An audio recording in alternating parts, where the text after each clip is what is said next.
Hi, friends. So today we are coming together to learn how to use the internal calendar to answer any questions you guys might have. So we're just going to run through it and then we'll answer any questions that you have. It's pretty informal. And Rick is recording this, so if you do have a question, if you can just kind of speak up, because it will probably be a question that somebody else also has. Okay, so has everybody seen the internal calendar? You've all used it, seen what it looks like. Okay. So this is it live and in person. And I'll show you, it's a very long link. I'm working with our web designer to make that shorter so that, I mean, you should all bookmark it and it's bookmarked in your dashboard. I'll show you that in a minute, but trying to get a shorter link so that you could actually remember it.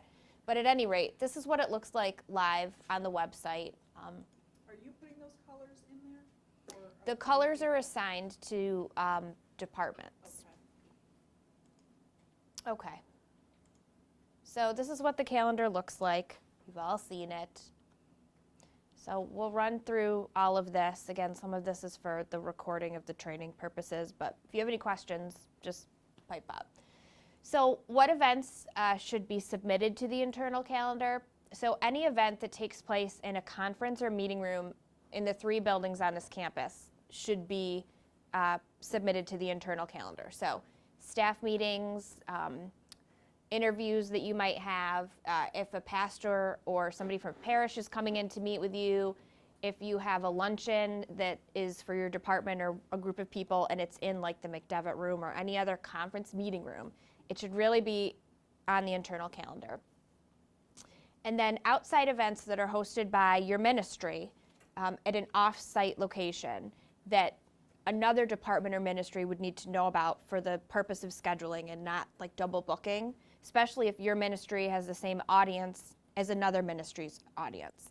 So a youth rally that's hosted by Youth and Young Adult Ministry or the World Marriage Day Mass at Cathedral, you wouldn't want those events to be, you wouldn't want the youth rally to be on the same day as maybe a faith formation event. You wouldn't want World Marriage Day Mass to be the same day as a retreat. Does that make sense? Okay. Some of the features of this internal calendar, you should all, and if you don't have access, but I think you all do have access to the dashboard, it allows you to submit events not only to the internal calendar, but the public calendar too, so it's kind of like a one-stop shop.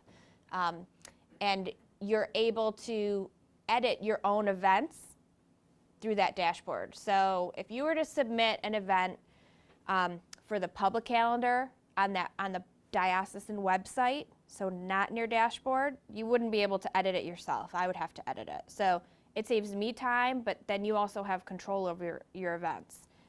And many people go through many edits for events. I'm not going to point anybody out, but some people make a lot of edits. No, it's not Eileen. And that's fine, because that's fine. A lot of people will submit events for the whole, Youth and Young Adult Ministry does this. They'll submit events for the whole year to the internal calendar, and then when, I think Mishka's done this too, when the event gets closer and you actually have event details, she can go back in and edit it, but she's putting it in as a placeholder to let everybody else know that there's something going on. So that's why using this internal calendar dashboard is really nice for you, because it's one place where you can control all of the events that you have going on. And again, the internal calendar was something that was requested by diocesan department heads, and it's intended to serve as a planning and collaboration tool. There's still a lot of ministries that don't use it. There's still a lot of double booking issues. I know you may have heard some of Susan's frustration is the ultimate keeper of room schedules. And there's been frustration from ministries who didn't know that there was another event going on. It was kind of the same audience, and there was that frustration there. So we have this tool. It took a long time to create it, and we just want to make sure people are using it. But we're always open to, people have emailed me and said, this functionality doesn't work, what do you think about this? And we're able to go in and change that, so I appreciate that feedback from the people that are actually using it all the time. Anybody have any questions? Okay. So we're going to walk through all of it. Again, many of you know this. Some of you have never used it. And again, the training. So stop me if you have any questions. So to log in, this is the URL you'll use. And then I also have a PDF of instructions that some of you may have gotten.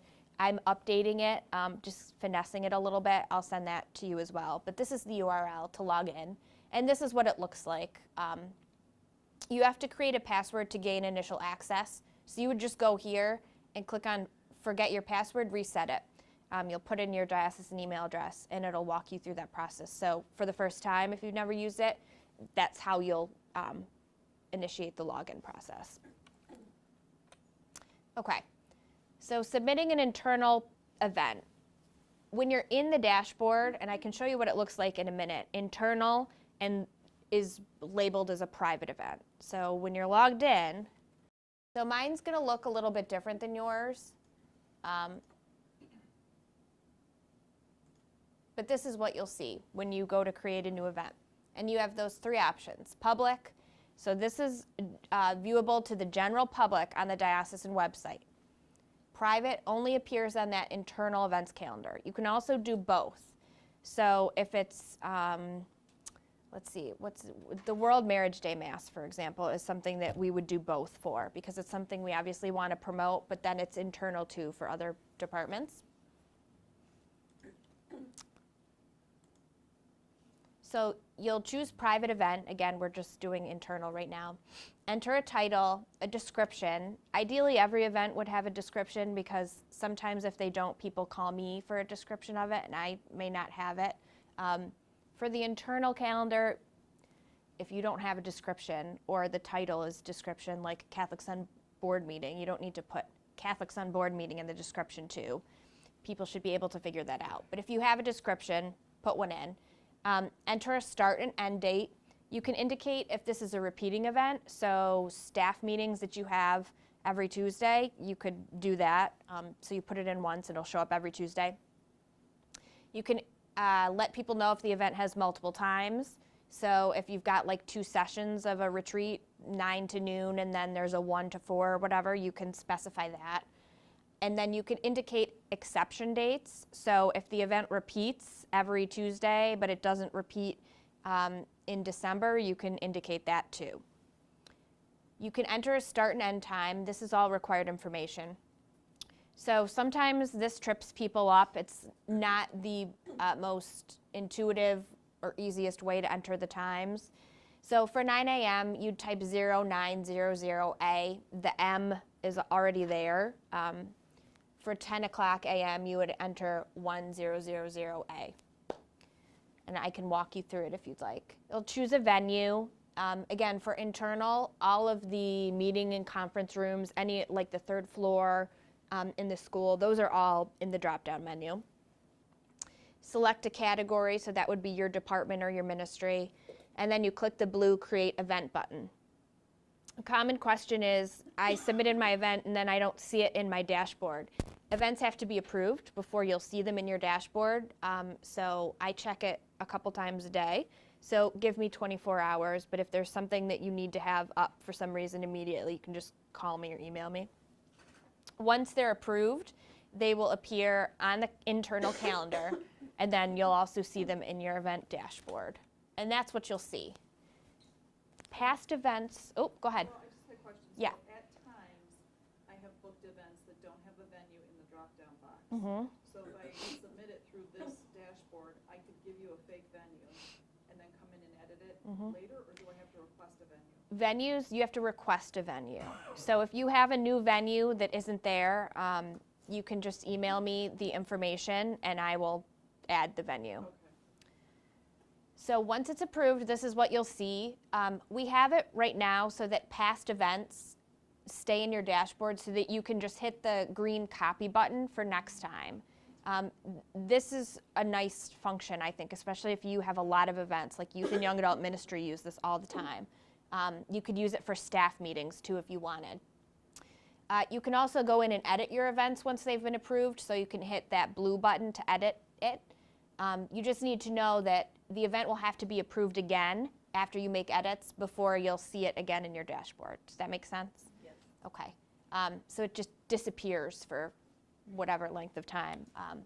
So that's what your dashboard will look like. I have a question. Yeah. If you edit to make another copy, will it save the original? So to make another copy, you wouldn't hit edit, you just hit copy, and yes, it saves the original. Does that make? If I wanted to change the original a little bit, so like. Oh, so if you edit a duplicate event, yeah, it only edits that event that you go in and edit. It won't edit the first event. Okay. That makes sense, right? Okay. It was a confusing question. Yeah, it's okay. We've worked it out. Okay, so public events. And you know what? Actually, this might be helpful. So one thing that you might have noticed if you submit events is the forms and fields available to you change depending on whether it's public or private. So you have less private, or you have less fields for an internal event. So it's a bit quicker to fill everything out. If you're doing a public event, you have more options. So you can include an image. I think there's different contact information. There's all this online information like social media and website. Everybody's probably seen that. Okay. So for a public event, and again, this is if you're doing the dashboard, you'll choose public, obviously, instead of private. Put in your title, your description, start and end date, all of those other functions, repeating or not, multiple times, exception dates. Put in the time, select a venue, or you can choose from the drop-down, add a new venue. For public events, that is an option. And that venue, you can put in all the details, and then I'll just have to approve it. Select a category, and then click the new Create Event button. And again, events have to be approved before they show up. So, If you yeah. click both, does it give you all of the fields for the public? Yes. Geez, you can't wait until we get to that slide. Sorry. Okay, That. which leads me to submitting an event for both calendars. So again, I'm thinking of things in the past, World Marriage Day, Youth Rally. If you're having a retreat for like a permanent diaconate, but Faith Formation for Ministry is also having a retreat, and it might be the same group of people that you're targeting, this is why it's so important to use this calendar so that everybody knows, and it can help in the planning process, hopefully. Choose a public event, or no, I'm sorry, I didn't edit that, so I'll have to go back in and change that. You'll choose both. Event title, you'll have all the same functionality you would if it's public, and then it'll populate on both calendars. So I can show you an example of that. So here's if you hit both. You've got all that functionality. So let's go to the internal calendar again.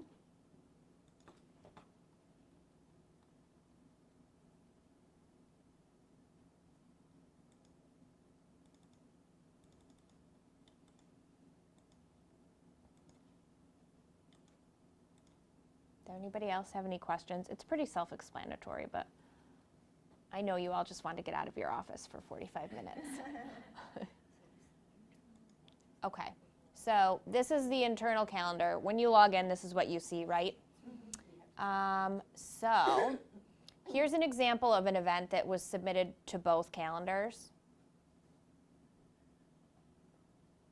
The World Refugee Day Mass. So this is what you see. But it's also, maybe this wasn't submitted to both. Let's see.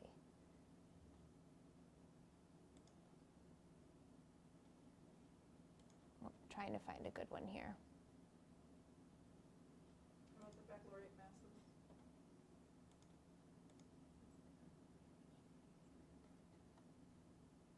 Let's see. Let's double check. Here's the public events calendar. I don't know how many of you typically go to that, but this is what it looks like for those of you who, some people have never seen it in this building, believe it or not.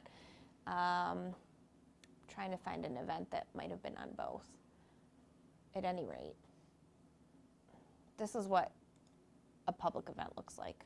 Yeah, and I had a question about this. How come Oh, like look at set that. dates show? Why is that? That is, I guess, that's a good thing.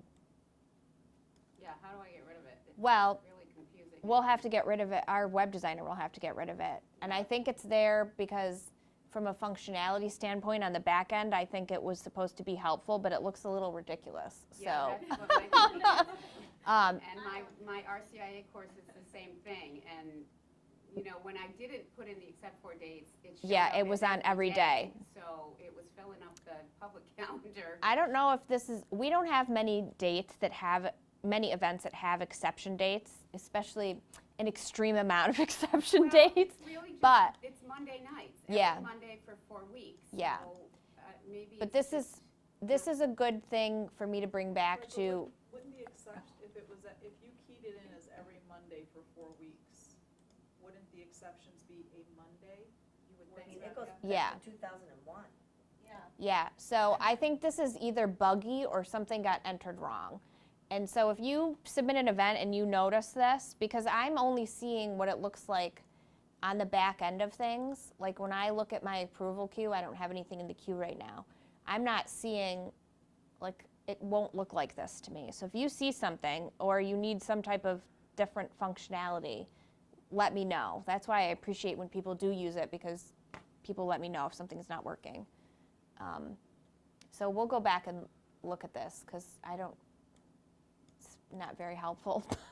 No, and you know, if somebody goes to that, they're gonna be, huh? Yeah. What is that about? Oh, good, it's your contact phone number. Yeah, it's not, you're off the hook. So let's go back to the internal calendar really quickly. So when you're in your dashboard, one thing I want to point out is this link right here under bookmark calendar is a quick way for you to access that internal calendar. So you can just click it and it'll take you right here because you're already logged into the dashboard, obviously, so you don't need to log in again. So you can also view events by office in this internal calendar, and you can look at, so that's one way to do it if you want to narrow down your search. Or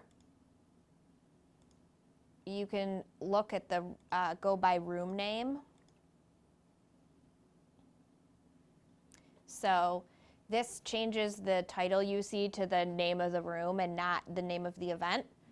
So if you're looking for availability in this room, for example, you can see when it's booked and when it isn't.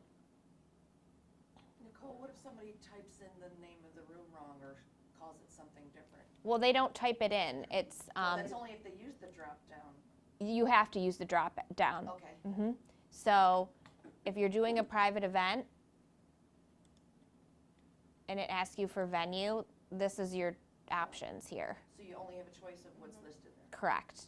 So what you'll get, what populates first for private events is the meeting rooms on this campus. But you also have the full list of other venues that's on the public calendar, because you may have an event that's only for internal information, but it might be off-site, okay? So the rooms that you'll probably be booking for like staff meetings and trainings or whatever, they show up first. And if there's anything we forgot, let us know. The other important thing too about booking a room, which some people have done this and just didn't realize the chain of command, if you will, of booking a room. So there's somebody in each building that is the keeper of the room schedule, I guess. So like in this building, Susan Bucci at the front desk, obviously you can't book a room officially until Susan has booked the room.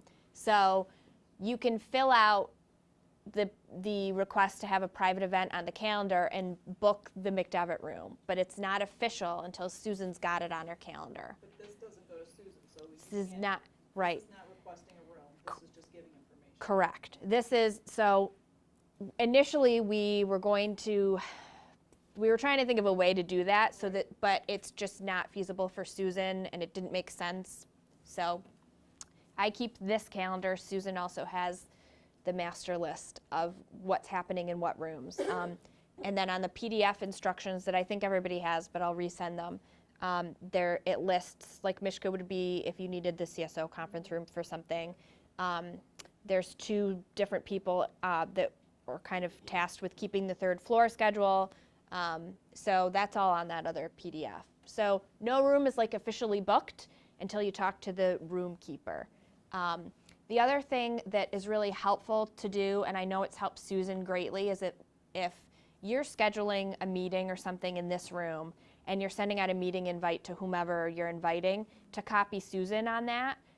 That's just another way that she stays in the loop. And more often than not, if you run into an issue or something, it's helpful because Susan knew that the meeting was in here, or if a priest comes in and wants to meet with me and I come sit down in here and I don't know that there's another meeting. It helps her with parking too. It also assists with parking, which, you know, is what it is. It's a good way to say it. Really, this internal calendar, oops, how did I get there, is really just intended for ministry use in departments here. Does anybody have any questions? Does it make sense to everybody? Okay, it's probably redundant for a lot of you. Yeah. So here's an issue that we might run into. So Tracy has booked a lot of the events Mm-hmm. on it. Tracy's leaving in August. If I need to go and edit them, Mm-hmm. what am I gonna do? Um, Because they're under her name when she logs in. give me an event that you've booked. I'm wondering if I can. Oh, so like, I wonder if I can. Oh, we did that one. You did that one. Would Um, it just be best for her to give me her like username and password? no. I mean, Your email's gonna be turned off anyway. yeah, it's not going to matter. I don't.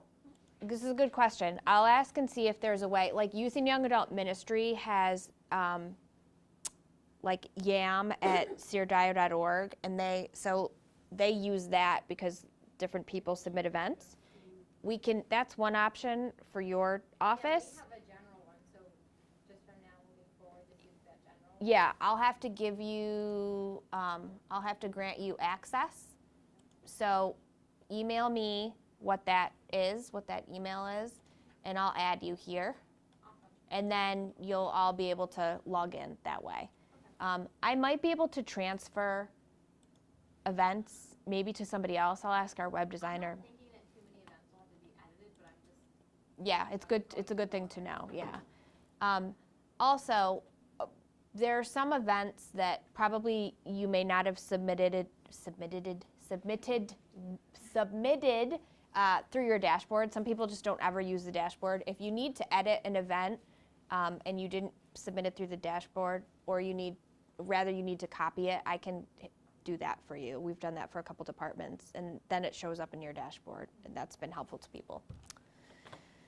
Any other questions? Yes. So I just want to confirm, Yeah. editing an event is if I want to go back in and change the time. Yeah, or if the venue changes. Copying the event is if I'm going to do the same event but another Yep. month or year. Yep, so we'll do this one. Because who doesn't want to go to a food and wine tasting? So when you hit copy, it'll say this is a copied event, and it just reminds you to modify it because obviously the date has definitely changed, but there might be other stuff. So it'll populate with everything that was in the original event. You just will probably want to change the date and whatever else you need to change. And then once it's approved, it'll show up in your dashboard again. Okay. And I'm going to delete that. So that's pretty cool. So if we wanted to submit staff meetings, we could submit one, have you approve it, and then once it's approved, we can go in and copy it. Yeah. As opposed to, sometimes I've hit you with several of the Yes. same events in the same day. Yeah, and hopefully that will save you time and make it easier. But things like staff meetings, some departments are just now getting into putting their staff meetings in. I know a lot of people have like impromptu staff meetings, but you guys have a staff meeting in the CSO conference room like every Tuesday at whatever time.